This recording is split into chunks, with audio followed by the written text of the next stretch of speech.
Fala meus amores, tudo bem com vocês? Vamos lá, espero que sim. Nessa quarentena, todo mundo isolado, bonitinho.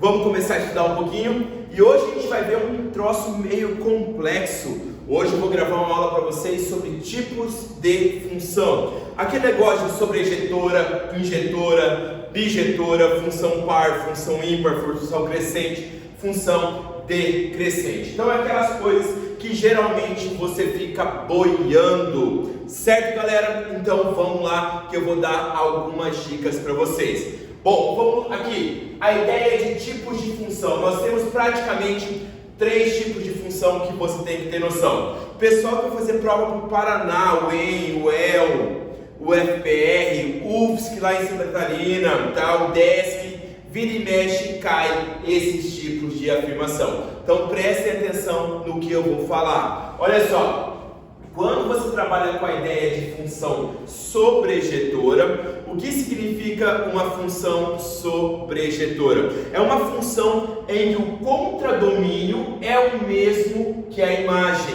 ou seja, a imagem é o contradomínio. Então você vai trabalhar com a ideia de função sobrejetora. Então, ó, a ideia de função sobrejetora é quando o contradomínio for o mesmo que a imagem, tá?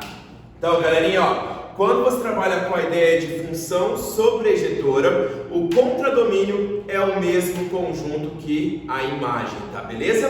Entenderam isso daí? Então, ó, função sobrejetora, contradomínio é o mesmo que a imagem. Anotem isso aqui, ó, no gráfico, quando você vai olhar uma função sobrejetora, o gráfico dela tem que ser necessariamente ilimitado para cima e ilimitado para baixo. Ele não pode terminar nem para cima e nem para baixo. Quando você trabalha com a ideia de função sobrejetora, o gráfico ele tem que ser ilimitado no eixo y, ou seja, o y tem que ir para o mais infinito e para o menos infinito. O y tem que ir lá para o mais infinito e para o menos infinito. Agora, quando você trabalha com a ideia de uma função injetora, o que é uma função injetora, galerinha? Função injetora é quando você tem 2x diferentes. Então, ó, se você pegar 2x diferentes, os resultados também são diferentes. O que significa que se você pegar um x1 diferente de x2, então você vai pegar dois valores diferentes para x, os resultados têm que ser diferentes, ou seja, o f de x1 tem que ser diferente do f de x2. Certo, galera? Deu para entender isso aí? Então, de novo, ó, quando você trabalha com uma função injetora, se você pegar dois valores diferentes, os resultados têm que ser diferentes. Aqui, no gráfico, esse gráfico ele não pode fazer barriguinha assim, ó. Ele não pode fazer barriguinha na vertical. Ele não pode fazer curvinha na vertical. Se ele fizer curvinha na vertical, ele não é uma função injetora. Então, ó, gráfico de função sobrejetora tem que ir para infinito para cima, para infinito para baixo.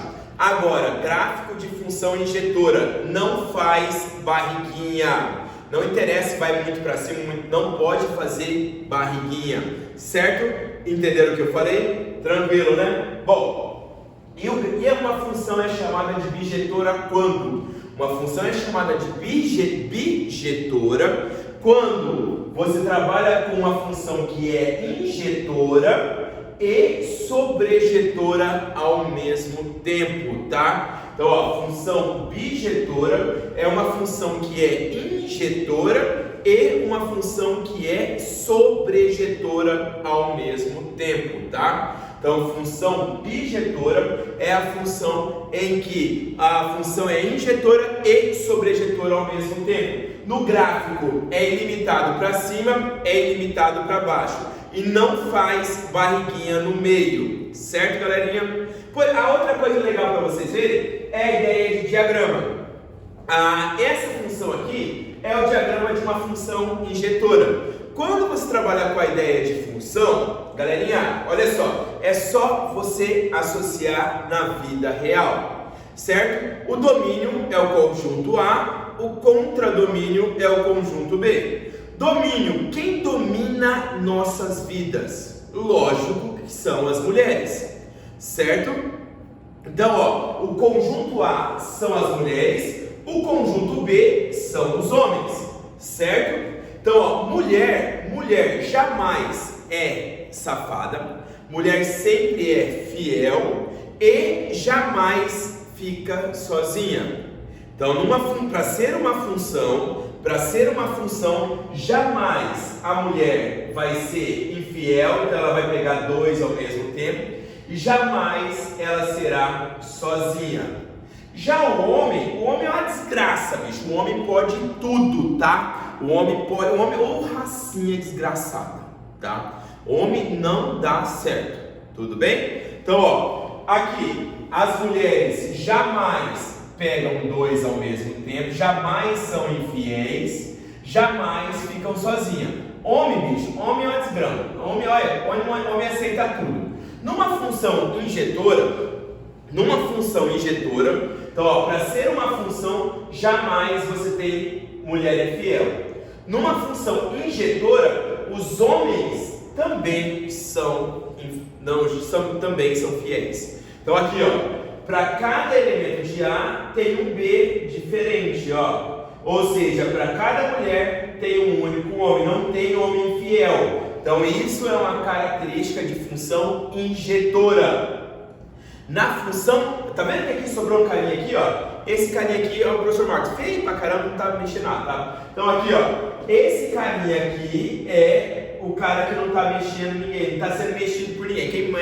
Quem manda são as mulheres sempre, é só você coordenar isso, tá? Então esse cara aqui não tem nenhuma mulher afim dele. Ele pode estar afim de todo mundo, mas não tem nenhuma mulher afim dele. Aqui, isso aqui é uma função, tá vendo? Ó? Que cada mulher é fiel e não sobra ninguém. Agora, nesse caso, tem um homem que é infiel. Tem problema? Não. Para ser uma função sobrejetora, o que não pode ter é sobrar alguém aqui, ó.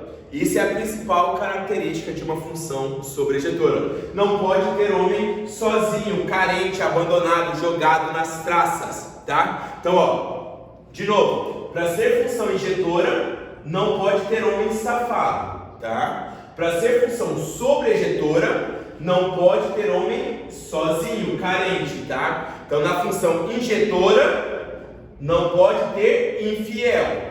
Na função sobrejetora, não pode ter carência, tá? Não pode ter ninguém sozinho. Na função bijetora, acontece tudo ao mesmo tempo. Ou seja, as mulheres são fiéis, os homens são fiéis e não sobra ninguém, não tem ninguém carente, tá? É aquela coisa linda, maravilhosa, conto de fadas, todo bonitinho, mãozinha dada, sentado na sala, beijinho só no rostinho, na frente do papai e da mamãe, tá? Então é isso que é a função bijetora. Para cada homem daqui tem uma única mulher daqui, desculpa, para cada mulher daqui tem um único homem certinho. Essa função, ela é injetora, ó. Ela é sobrejetora porque não sobra ninguém, logo ela é bijetora. Certo, galerinha? Deu para entender nesse caso? Bom, essa última aqui, ó, ela é uma função. Por que ela é uma função? Porque as mulheres só tem uma saída e não sobra ninguém. Beleza. Só que tipo de função é essa? Essa função é injetora? Não, porque tem esse cara safado aqui, ó. Esse cara infiel. Essa função é sobrejetora? Não, porque sobra esse carinha aqui. Logo, ela também não é bijetora. Nesse caso, nós só dizemos que isso aqui é uma função. Só é uma função. Ela não tem classificação, tá? No gráfico, ó, esse é o gráfico de uma função sobrejetora. Opa, peraí, deixa eu só mudar a câmera, senão vocês não vão me enxergar. Já ia fazer besteira, vamos comigo, vamos mudando a câmera.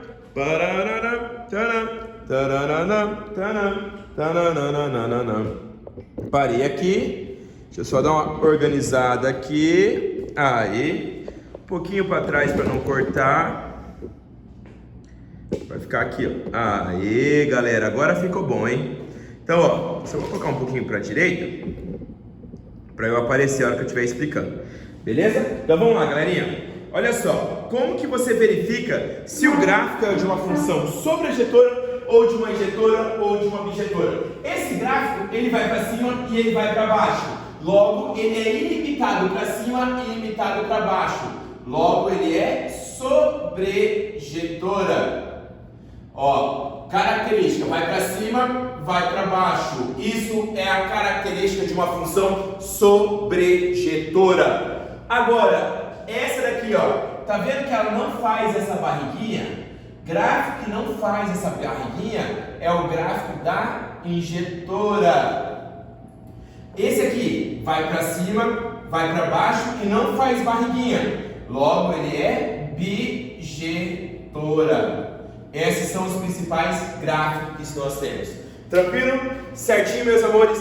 Entenderam o que eu falei? Muito tranquilo, né? Bom, para terminar, nesses vestibulares ainda cai uma ideia de função par e função ímpar. O que é uma função par, galera? Se você pegar dois valores opostos, tá? Pegar um 2 e o menos 2 e jogar na função, o resultado sempre tem que ser o mesmo.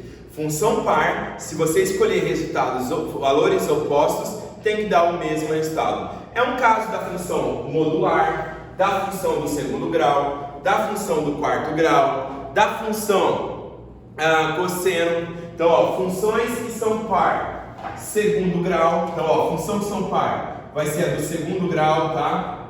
A modular. E a principal, ó, grava isso aqui, ó. Função cosseno, tá? A função cosseno também é uma função par. Como que eu sei que eu tenho uma função par? Se você escolher dois valores opostos, o resultado é o mesmo. A função x ao quadrado, se você colocar 3 e menos 3, ambas dará o resultado como 9. Então isso é a característica de uma função par. Se você escolher valores opostos, o resultado necessariamente tem que ser o mesmo. Certo, galerinha? Entenderam o que eu falei? Muito de boa, né? Bom, voltando para cá. Função ímpar. Se você pegar dois valores opostos, os resultados agora tem que ser oposto, tá? Quando você trabalhar com função ímpar, se você escolher dois valores opostos, os resultados também tem que ser oposto, certo? Então, ó, dois valores opostos, resultados opostos também. Então, nisso, ó, aqui, ó, o f de x e o f de menos x. Tem um menos aqui, ó. Se você pegar dois valores opostos, os resultados, um é positivo e o outro é negativo. Quais são essas funções que dão isso? A função do primeiro grau, função do terceiro grau também. O que mais? A função seno também dá isso, tá? Então essa daqui é a que vira e mexe, cai essa afirmação. Função seno é uma função ímpar, função cosseno é uma função par. Função seno é uma função ímpar, função cosseno é uma função par, beleza? Tranquilo o que eu estou falando? De boa isso daí, né? Para terminar, função crescente e função decrescente. Ó, gente, esse é o gráfico da função par, ó. Valores opostos é o mesmo resultado. Nós dizemos que o gráfico da função par, o lado direito é igual ao lado esquerdo, tá? O lado direito é igual ao lado esquerdo, ou seja, ele é simétrico em relação ao eixo Y. Ele é simétrico em relação ao eixo Y. E o gráfico da função ímpar, você pegar aqui, ó, lá em cima, você pegar aqui, ó, lá embaixo, ó, ele é simétrico em relação à origem. A parte aqui é a mesma daqui de baixo, ó. Você pode ver que está invertido aqui, ó. Essa é a ideia da função ímpar. Então esse gráfico aqui é o da função par e esse gráfico aqui é o da função ímpar. Beleza? Certo, gente? Tranquilo o que eu falei? De boa demais, não é? Olha para mim mais um detalhe aqui, ó. Função crescente. Se você pegar um valor x1 maior do x2, para que essa função seja crescente, o resultado de x1 tem que ser maior que o resultado de x2. E a decrescente é o seguinte: se o x1 for maior que o x2, o f de x1 vai ser menor que o f de x2. Essas definições, vira e mexe, caem em vestibulares de verdadeiro ou falso, 1, 2, 3, somatório.